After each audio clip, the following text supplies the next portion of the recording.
কেন্দ্রীয় দ্বীনি শিক্ষা প্রতিষ্ঠান জামিয়া ইসলামিয়া আরাবিয়া ওরিয়েন্টাল মাদ্রাসার সম্মানিত মুক্তামিম হযরত মাওলানা আব্দুর রাজ্জাক কাসেমী দামাত বরকাতুহু।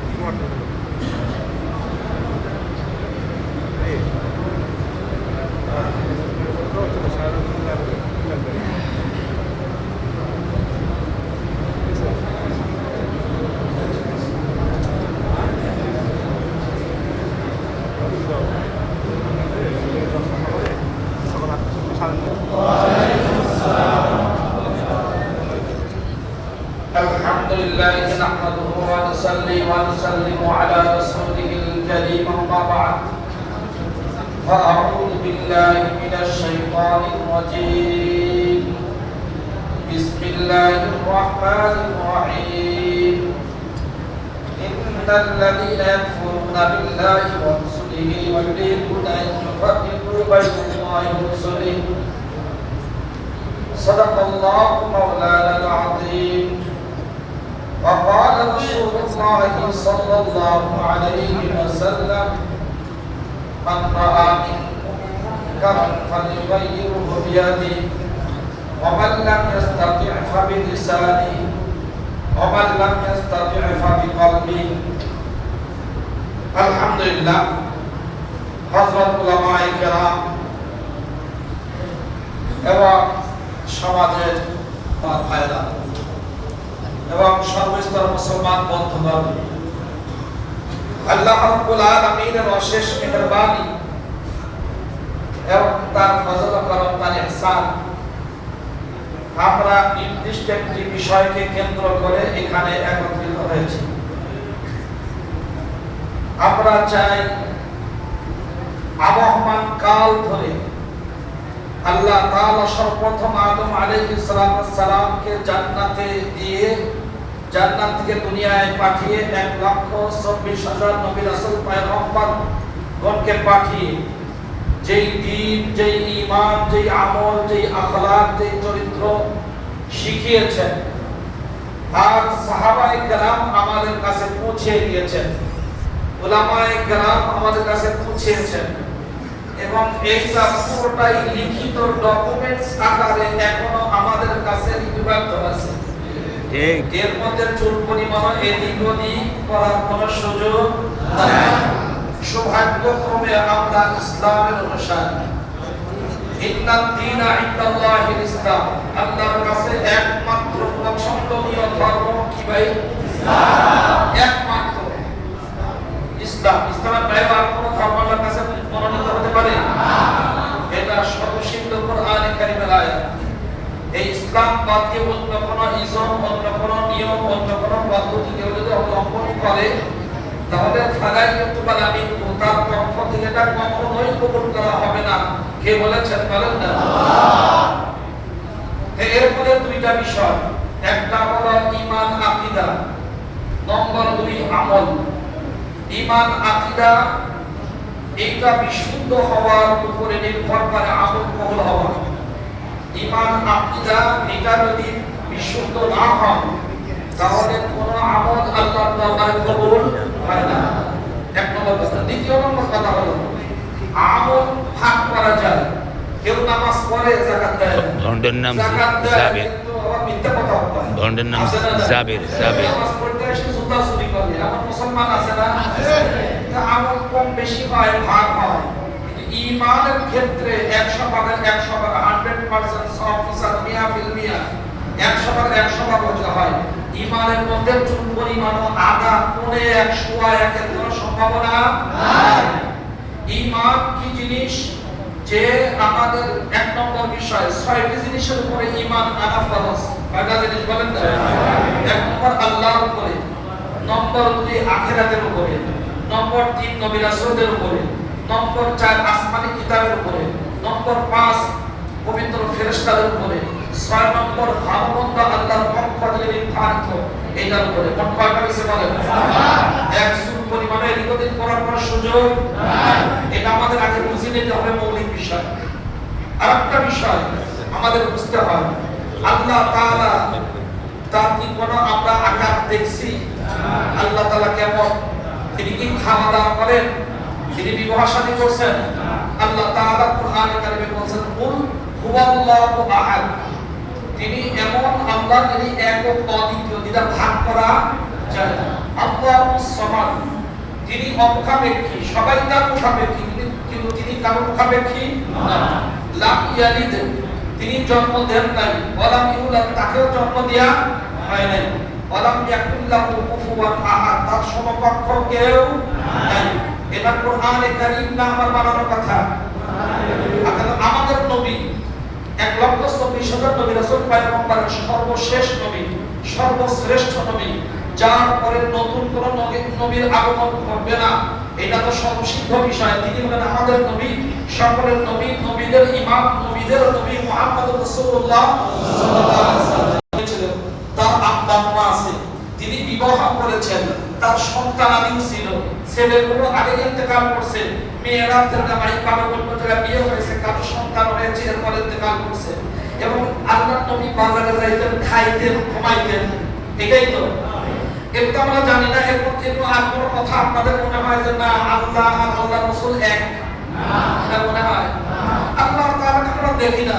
তিনি হলেন সৃষ্টিকর্তা, খালিক, আর রাসূল হলেন মাখলুক, সৃষ্টি। সৃষ্টির মধ্যে আশরাফুল মাখলুকাত, সকল সৃষ্টির সেরা, আশরাফুল আম্বিয়া, সকল নবীর সরদার, ইমামুল আম্বিয়া, সকল নবীর ইমাম, তিনি সকল নবীর নবী মুহাম্মদ রাসূলুল্লাহ সাল্লাল্লাহু আলাইহি ওয়াসাল্লাম। কিন্তু দেখেন এই রিসেন্টলি আমি তারটা শুনলাম, সে বলতেছে ইন্নাল লাযিনা ইয়াকফুরুনা বিল্লাহি ওয়া রাসূলিহি ওয়া ইউরিদুনা আন ইউফাররিকু বাইনাল্লাহি ওয়া রাসূলিহি ওয়া ইয়াকুলুনা নুমিনু বিবা'দিন ওয়া নাকফুরু বিবা'দ। এই আয়াতের মধ্যে আল্লাহ তাআলা যেটা বলছেন আগে এটা বলেছেন। তারপর এই যারা আল্লাহকে অস্বীকার করে এবং রাসূলদেরকে অস্বীকার করে, আল্লাহকে অস্বীকার করে আর তাকে 150 নম্বর আয়াত সূরাতুন নিসা, কত নম্বর আয়াত বলেন? 150 নম্বর আয়াত সূরা নিসা, 6 নম্বর পারা। এটা হলো আপনার এই শুরুর দিকের আয়াত। কি ইন্নাল লাযিনা ইয়াকফুরুনা বিল্লাহি ওয়া রাসূলিহি, নিশ্চয় যারা আল্লাহকে অস্বীকার করে এবং তার পাঠানো রাসূলদেরকে অস্বীকার করে, আর কি ওয়া ইউরিদুনা আন ইউফাররিকু বাইনাল্লাহি ওয়া রাসূলিহি, আল্লাহ এবং আল্লাহ রাসূলের মধ্যে যারা পার্থক্য করে, পার্থক্য সৃষ্টি করে মানে আল্লাহকে মানবো, রাসূলকে মানবো না। ওয়া ইয়াকুলুনা নুমিনু বিবা'দ ওয়া নাকফুরু বিবা'দ, ওরা বলে কিছু রাসূল মানবো, কিছু রাসূল মানবো না। আল্লাহ তাআলা বলেন শেষে গিয়ে উলাইকা হুমুল কাফিরুনা হাক্কা, এরা সত্যিকার কাফের। তার মানে ইহুদিরা লাআইনুল্লাহ, আল্লাহ তাআলা তাদের উপর লানত করছেন, এরা শুধু মুসা কালিমুল্লাহকে নবী মানে আর কাউকে নবী মানে না। বুঝেন ভালো করে। তো ঈসা আলাইহিস সালাম, খ্রিস্টানরা, তারা অন্য সবাইকে নবী মানে, কিন্তু আমাদের নবীকে শেষ নবী মানে না। তাহলে কোন নবীকে মানলো, কোন নবীকে মানলো না, এইটাই এখানে বুঝাইছে। এক গ্রুপ তো আছে কয় আমরা আল্লাহকে মানি, রাসূল কিরাম মানুষ, আমরা মানুষ, এটা আবার কি? তাহলে আল্লাহ আর রাসূলের মধ্যে পার্থক্য করে দেওয়া হলো। আর একটা কি, আল্লাহর পাঠানো রাসূলকে পাঠাইছেন কে? আল্লাহ। তাহলে যদি আমি কোন রাসূলকে অস্বীকার করি, আল্লাহকে মানি, এটা কি মানা হলো না?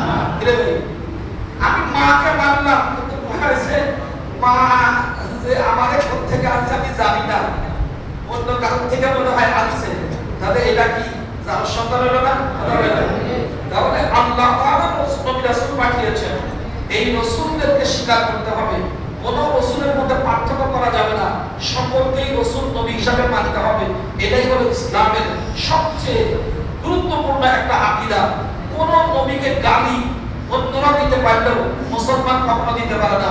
কোন নবীকে খাটো অন্যরা করলেও মুসলমান কোন নবীকে খাটো করতে পারে না।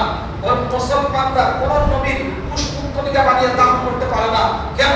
মুসলমানদের উপরে আল্লাহকে মানা যেমন জরুরি, আমাদের নবীকে মানা যেমন ফরজ, অন্যান্য নবীদেরকেও সম্মান করা যেমন ফরজ। তবে আল্লাহ তাআলা বললেন এখানে কি, আর এ বলতেছে আল্লাহ তার রাসূলের মধ্যে যারা পার্থক্য করে সে হলো কাফের। তার মানে আল্লাহ ওদের রাসূল সে এক, এইটা তো সুস্পষ্ট কুফরি। এইটা করলে তো কেউ মুসলমান থাকার কথা না। একজন খালিক সৃষ্টিকর্তা, একজন রহমত দাতা, একজন রহমত গ্রহীতা, একজন ইবাদত করে আমাদের ইবাদত করেন কার? আল্লাহ। একজন নামাজ পড়তেছেন আল্লাহু আকবার, আল্লাহ বড়, এটা আল্লাহ তাআলা বলছেন। আল্লাহ তাআলা নবীদেরকে বলতে বলছেন, আমরা বলতেছি ইবাদত করতেছি। আমরা কার ইবাদত করতেছি?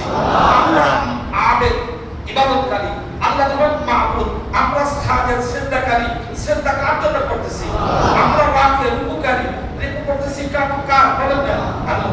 তাহলে আল্লাহ আর মাহবুব কখনো খালিক আর মাহবুব এক হতে পারে না। শুধু একটা বিষয় আপনারা ধরে রাখবেন যে আল্লাহ আল্লাহর রাসূল এক, এইটা যদি কেউ বিশ্বাস করে ও সব থাকতে পারে, মুসলমান ইমানদার থাকার কোনো সম্ভাবনা একটাই শুধু বুঝেন, আর বুঝার দরকার নেই।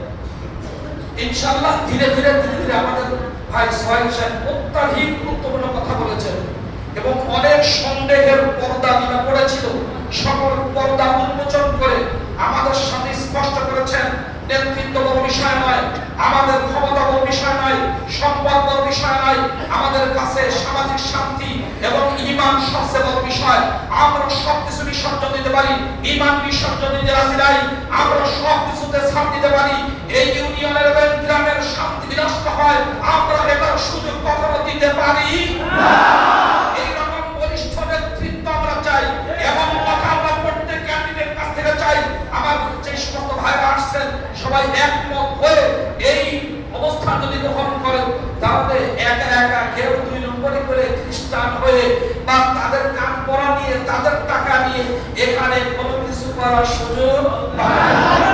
এখন কথা হলো, কেউ কেউ বলছেন আমরা না ভাই, আমাদের ওলামায়ে কেরাম সারাসারি মারামারি আর আক্রমণাত্মক আইন হাতে তুলে নেওয়ার কথা বলেন না। কেন বলেন না? আমাদের উলামায়ে কেরাম ইসলামের সত্যিকার অনুসারী, কি তারা কোরআন পড়েন, হাদিস পড়েন এবং নিজের জীবনে বাস্তবায়ন করেন। সামান্য বেতনে তারা খেদমত দিয়ে যাচ্ছেন, খেয়ে না খেয়ে থাকেন। তারপর সত্য কথা থেকে চুল পরিমাণ তারা বিচ্যুত হন না। কেন? সত্য থেকে বিচ্যুত হওয়া, সত্যকে ছেড়ে দিয়ে কম্প্রোমাইজ হওয়া, এটা আলেমদের হাতেই নাই। দুই একজন যদি হয়, বুঝতে হবে কোনো না কোনো শয়তানের হাতে ধরা পড়েছে। এই জন্য অধিকাংশ উলামায়ে কেরাম সবাই একমত, নামাজ পাঁচ ওয়াক্ত। আমাদের কিবলা কি বাবার দরবার নাকি আল্লাহ তাআলার ঘর?